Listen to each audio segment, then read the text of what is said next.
Yeah, it'll be fine. They probably can't aim. Maybe not this time. You might think that TF2's last major update was Jungle Inferno in 2017, like I did, but no, TF2's last major update was actually January 2022 of this year, when New Blood Old Gods came out for Deadlock. Deadlock has released a new batch of heroes as a couple of weeks ago, and once again, I can't help but be reminded of old times. Hello, grave skeletons. You know, I can't place it, but you really remind me of someone that I think I used to know. Deadlock is almost certainly being made by the same people who made TF2, a game that I am vaguely familiar with. I once again have to give the disclaimer that this is technically speculation, but Deadlock's development timeline just so happens to line up perfectly with when TF2 stopped being updated, which is certainly curious. At the same time, Valve employees are infamously kind of all over the place, working on whatever they want and jumping from project to project, and we can see that even in Deadlock, Half-Life 3 of all things was going to have what clearly became Kelvin's ice gun. Robin Walker has worked on like everything, most notably to me, TF2. TF2 is, to me, an aggravatingly innovative game. I think in the general culture consciousness, we tend to see it as mainly an innovator in regards to its art style, which, while that is undeniably a huge part of TF2's success and charm, the game was not slacking when it came to mechanics either. TF2 is the grandfather of the entire hero shooter genre, for one thing, but TF2 has one aspect at its very core, this is the reason that I have a gajillion hours in it, and coincidentally, it's an aspect that industry has never truly evolved or capitalized on: its movement. What other games mainly took from TF2 was how to monetize themselves, be free to play with lots of skins, often housed in loot boxes. Old video of mine talks about this. But while those companies were busy studying the loot box, Valve was studying the blade of how to make good fucking video game. What might be TF2's greatest innovation is embracing rocket jumping. Now, being able to propel yourself with rockets wasn't exactly a new mechanic by any means, but I have my doubts that John Romero really envisioned Quake being played the way that it is today. TF2 realized how drastically that it affected the movement and made it a real, proper, and supported mechanic, to the point where the very first time Soldier ever debuted on screen, it was with Rocket Jump Waltz.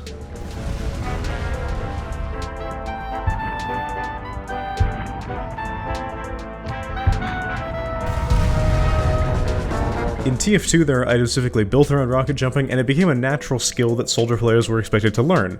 4 rockets, source movement, it gave so much freedom of expression and opened up the maps a lot, it's hard to imagine anything better, but Valve reminds me time and time again that I need to have higher standards because once again they have outdone the bar set by themselves. See, Soldier and Demo are sort of the most rewarding characters that I have ever played in a game before, to the point where I thought that I would never see that high again, but it seems that after everyone retired, they eloped and had a newborn, goo-born child, Viscus Deadlock.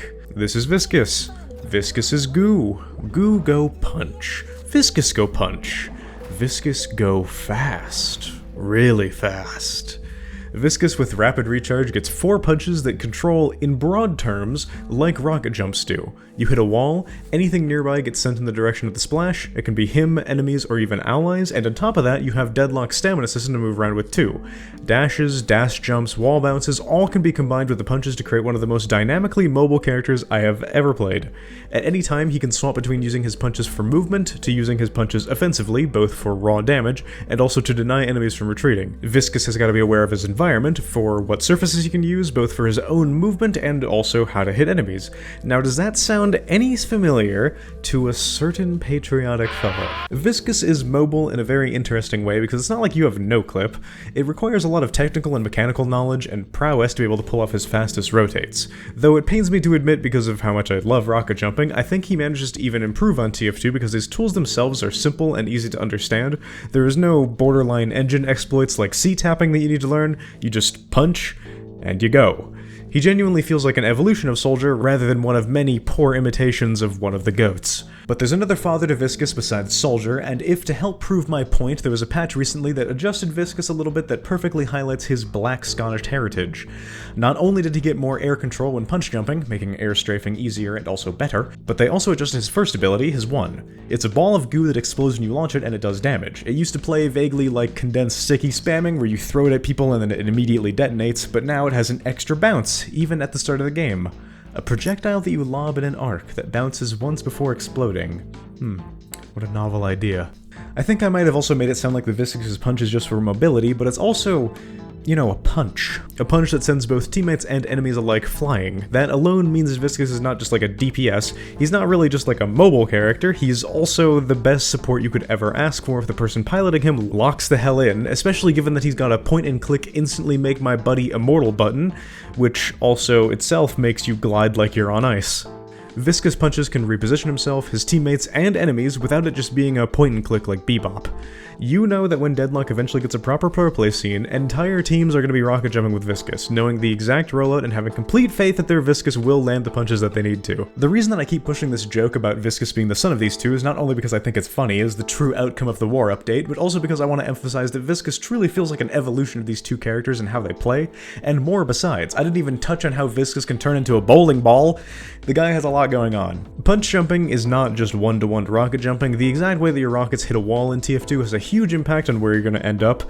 You can prioritize between gaining height or just raw speed based on where you aim on the wall, and that is a skill. There's a lot of art to it and it's super player expressive, whereas Viscus is a lot more binary. The reason I don't really think this is a bad thing is because Deadlock has a lot more going on than TF2. Not only do you have 3 more abilities to worry about, you've also got the entire macro game that TF2 doesn't have. Letting one aspect of the kit be a little simpler, more consistent, and user-friendly is much less of a loss when there's so many other things that you have to think about in a fight. No longer is it just enemy positions, ally positions, health, and projectiles. Now it's all of those things plus wave position, game state, character matchups, ability cooldowns, item disparity, buffs, neutral objectives, etc. Make no mistake, Deadlock is an astronomically more complicated game than TF2 is. Viscus reminds me of something else about TF2, which was the rift between casual and competitive balancing. There's a lot of items in TF2 with questionable usability in competitive play, or some items having no downsides at all because random crits don't exist in competitive. Valve took some measures to try to address this right before they stopped supporting TF2, because presumably they went, this is too much work, on top of probably being a waste of time, let's start again. And I genuinely think that's how Deadlock came to be, but once again that is extreme speculation. The reason that Viscus reminds me of TF2 struggles with balancing is because right now Viscus is balanced around people playing him in the most boring way possible, despite being an incredibly high skill cap character. The reason why is not a mystery, it's because, let's face it, people aren't very good at Deadlock yet, at least compared to how good they're going to be in a few years. I'm sure there's plenty of wave manipulation stuff that we haven't even scratched the surface of discovering, so Viscus has to be overtuned or he's going to seem really bad for the average player. Let's see. Put a joke about Azir here. I probably wasn't supposed to read that part. But because the average skill level is much lower than it will be, it means Viscus is balanced around people playing him in the most boring way possible, which means that if you actually know what you're doing, because he's such a high skill ceiling character, he's really good. And opinion alert, I think Viscus right now is comedically overpowered if you know how to play him. His punches are the size of Rhode Island, he's got an unbelievably short wind-up time, they do an unfathomable amount of damage, and Viscus' capability for escape is so good that I think it's borderline unfair. Here my team loses a fight yellow, and the path I take to safety outruns every single enemy, even though I'm literally going towards their base. Everyone on their team is chasing me, and there is nothing they can do except watch the little Quake boy rocket jump away at Mach 4. I have no doubt that the enemy comms during this were not pleased.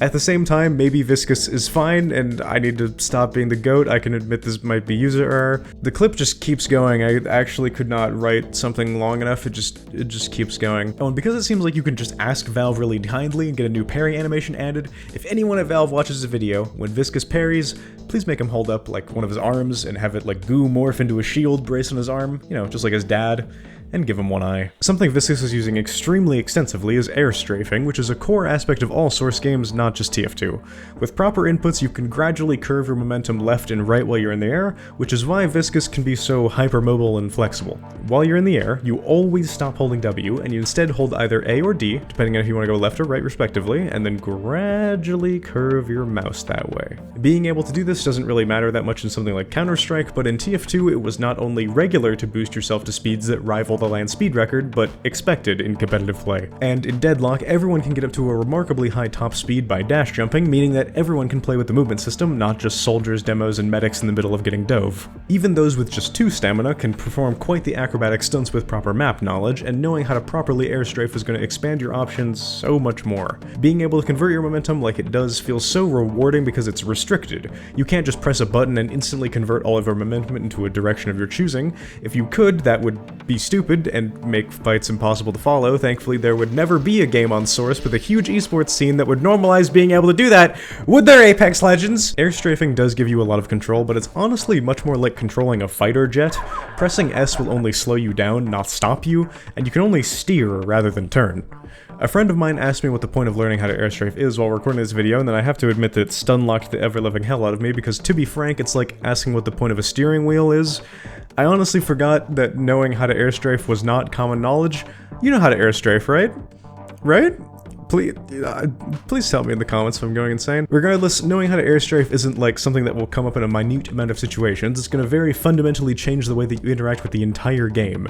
It only occurred to me when I started writing this video that to this day, whenever I'm pretty much playing any game, as soon as I'm in the air, I stop holding W. I wouldn't want to compromise my airstrafe. In TF2, knowing how to airstrafe came up a lot. Scout, Soldier, Demo, and Medic, coincidentally the most common classes, all regularly use it pretty extensively, and the others are jumping all the time, so it's pretty much a mandatory skill. In Deadlock, because everyone has access to dashes and dash jumps, literally everyone is going to be using it all the time, so I'd say that it's even more so. Even though Scout, Soldier, Demo, and Medic are the most popular picks in TF2, TF2 has 9 classes, and so naturally you'd assume the expected way to play the game is 9v9, one person on each class, but it was not. Playing this way is called Highlander, and it was not the most competitive format for a variety of reasons. You can see a wonderful video on that here by Funk. Having played Highlander myself, I can tell you firsthand that at the best of times it is a complete mess, and at the worst of times it's a complete mess. Ensuring 18 people are around to play in the same lobby inevitably ended up with at least one person having to leave mid-match, usually more than that. Highlander was really hard to support as a competitive format, and TF2's actually most popular competitive mode was 6v6, colloquially called Sixes. 2 Scouts, 2 Soldiers, Demo, and Medic. Wow, look, it's those 4 classes again, how weird. Even the TF2 devs themselves have kind of acquiesced to this being the best format to play TF2 competitively, because it is what you will play to this day if you were to queue up for Comp TF2 on official Valve servers. I bring this up because Deadlock 2 is Sixes. Even when the game had 4 lanes and it played very differently to how it was now, it was still Sixes.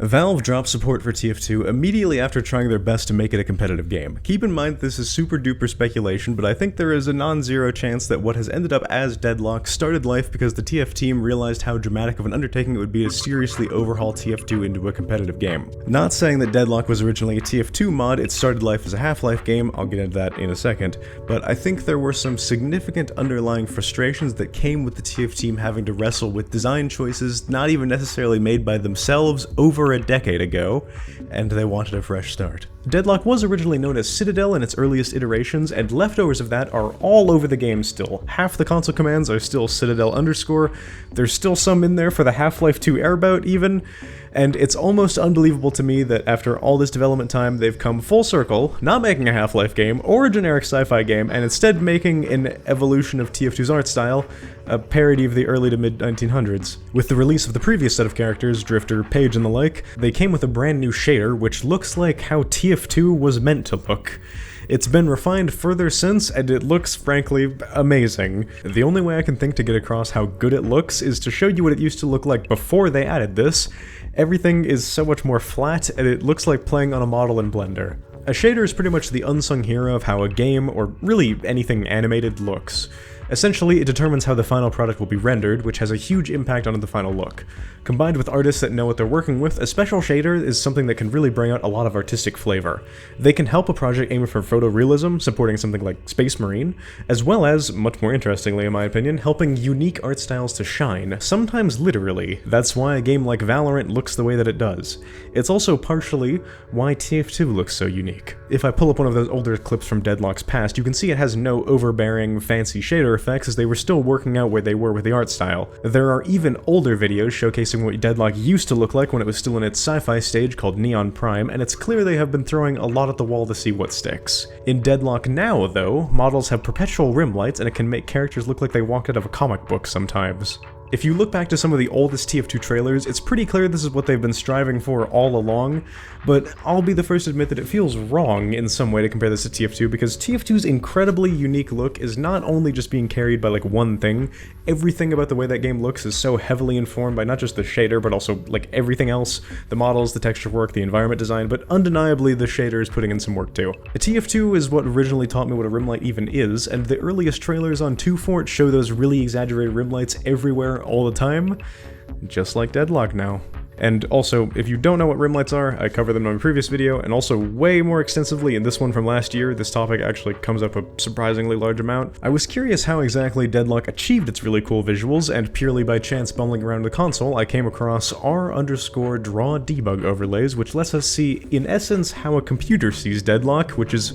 It's very glamorous. I had to reach out to some people who know more than me to cover this, but basically, these are the different layers that Deadlock uses to render its effects. These are called intermediates and stencil buffers, and the latter one is really helpful for understanding what exactly the purpose of these are. A real-life stencil is very simple. If you wanted to like spray paint a specific image, you get a stencil of it so that you can fire up the spray can and it only paints the exact shape that you want. In computer graphics, it's the same thing, just a lot more automated and with multiple stencils on top of each other because computers are awesome. There are specific stencils for lots of different things. Some are super niche, like this one only shows an extremely small handful of neutral objects. There are plates that only show teammates or only show enemies, and the point of those is that if there is an effect that's only supposed to show up on enemies, it'll use the intermediate that only shows enemies.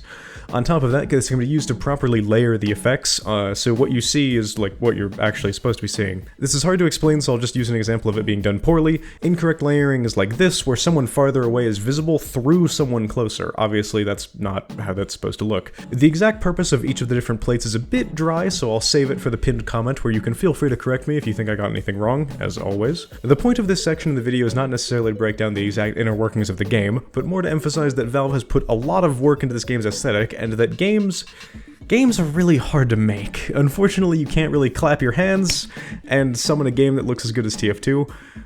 Believe it or not, this section was born out of a 3-minute long distraction to see if Matt_Fong still worked in Deadlock, and I ended up piercing the veil like a Lovecraft protagonist and seeing more than I was ever meant to know. Last time when I covered how good Deadlock's writing is, I was curious to see if having more experience with TF2 tended to make one more receptive to Deadlock or not. It's been half a year since then, and I'd be extremely curious to see how people's opinions on the game have changed since then. Another thing that's been on my mind is that the game is shaping up a lot faster than I ever expected it to, which leads me to now wonder when this thing is coming out, like, for real. I used to think that anything earlier than 2028 was a pipe dream, but honestly, I could see Deadlock releasing properly really soon. Do you think it'll come out, like, next year? Once again, just like last time, I'll be waiting. I am sincerely so sorry that this video took so long. You can blame kidney rocks. I went through 3 kidney stones while making this video. I did actually get a diagnosis from my doctor on what the hell is going on with that. There's a second channel video about it if you care to know more. And if you tell me to drink more water, hoo boy, we are going to have words. I know Dream pioneered doing that annoying thing of being like, did you know that X people aren't subscribed, and this is gonna sound like that, but it's actually genuine, I swear. I want to thank the 10% of people who have decided to turn on the bell notifications on my channel, because that is genuinely way higher than I ever expected it to be. Thanks to my patrons, Emmy and Potato especially. Like, comment, subscribe, you know the drill, and I have to savor being Ascendant right now because Deadlock is going to become the hardest game ever made.